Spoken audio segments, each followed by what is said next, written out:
O Fantástico desta noite começa com uma investigação sobre discos voadores. Uma portaria da Força Aérea Brasileira, publicada esta semana no Diário Oficial da União, determina como devem ser registrados e arquivados os relatos sobre os chamados OVNIs, objetos voadores não identificados. Mas será que os discos voadores existem mesmo? O que dizer de fotos como estas? E o célebre caso do ET que teria aparecido em Varginha? Verdade ou mentira? O Fantástico teve acesso a documentos antigos que já tinham sido liberados pela Aeronáutica e estão no Arquivo Nacional em Brasília. Este é considerado o caso número 1 do Brasil. As 5 fotos de um disco voador na Barra da Tijuca, no Rio de Janeiro, em 1952. Elas foram tiradas pelo fotógrafo Ed Keffel, da extinta revista O Cruzeiro. Circularam numa edição extra, causaram grande impacto em todo o Brasil e correram o mundo. As fotos foram apresentadas às autoridades militares e muitos pesquisadores afirmaram: esta seria finalmente a prova de que os extraterrestres visitam a Terra. Será mesmo? O pesquisador Claudeir Covo descobriu que não.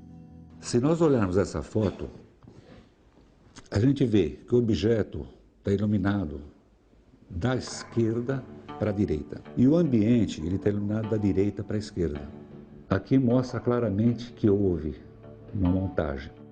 Para ter esse tipo de iluminação no objeto, o sol tinha que estar dentro da água. 100% foi a montagem. Outro documento que ficou guardado durante décadas no arquivo da Aeronáutica é o dossiê da chamada Operação Prato, conduzida por oficiais da Aeronáutica na região nordeste do Pará, em 1977. São centenas de relatos e muitas fotos de supostos OVNIs. O comandante da Operação Prato, que já morreu, aparece aqui numa entrevista ao Fantástico, em 1997. Foram fotografados vários objetos. Nós detectamos pelo menos 9 formas de objetos.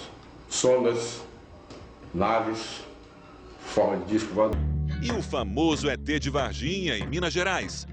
Ele teria aparecido em 1996 a 3 meninas e, segundo testemunhas, capturado pelo Exército, que sempre negou a história. Na época, o caso foi investigado e divulgado pelo pesquisador Ubirajara Rodrigues. Nós não vamos abandonar o caso, evidentemente que não. Todas as informações serão bem-vindas. Ontem, o Ubirajara voltou ao local onde a estranha criatura teria sido capturada. Depois de 14 anos de estudo, ele diz que nada foi comprovado. A existência de uma série de relatos de aparições alegadas de objetos voadores identificados foram raras no caso. Os depoimentos de pessoas dos mais diversos níveis socioculturais existem às dezenas, mas que não são de maneira alguma prova para que a gente possa afirmar que em Varginha aconteceu algo envolvendo uma nave espacial de outro planeta. Não há prova nem indícios disso. Os arquivos da Aeronáutica também guardam uma célebre sequência de fotos feitas na Ilha de Trindade, a 1.200 quilômetros da costa do Espírito Santo. As fotos foram tiradas por Almiro Baraúna, que já morreu e aparece aqui em imagens feitas pelo Fantástico há 13 anos. Até hoje, essas fotos são consideradas autênticas por muitos pesquisadores do Brasil e do exterior, apesar de um detalhe. Nestas 2 fotos, a imagem do disco é idêntica, só que de cabeça para baixo. Agora, pela primeira vez, o Fantástico divulga a verdade sobre o OVNI da Ilha de Trindade. Uma amiga da família de Baraúna relata o que ouviu da boca do próprio fotógrafo. Ele forjou estas imagens. Foi uma montagem.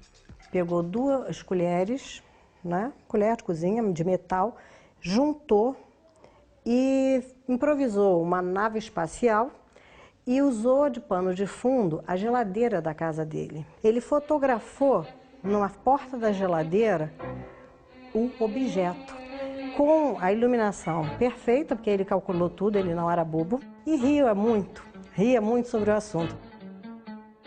O acervo de Baraúna está com uma sobrinha dele que não quis gravar entrevista, mas confirma a fraude. Mas então os discos voadores não existem? Resta pelo menos um caso importante nos arquivos da Aeronáutica que jamais foi explicado. Em 1986, jatos da Força Aérea foram acionados para perseguir 21 objetos luminosos que apareceram nas telas dos radares sobre São Paulo, São José dos Campos e Rio de Janeiro e que foram vistos pelos pilotos. Era uma luz muito forte. Foi assim que o Fantástico noticiou o caso. Esta semana, altas autoridades militares do Brasil admitiram publicamente pela primeira vez ter visto objetos voadores não identificados, os OVNIs. Foi dito pela própria aeronáutica que eram objetos não identificados. Ou seja, eles não tiveram explicações técnicas de definir o que eram esses objetos. Até hoje não se explicou.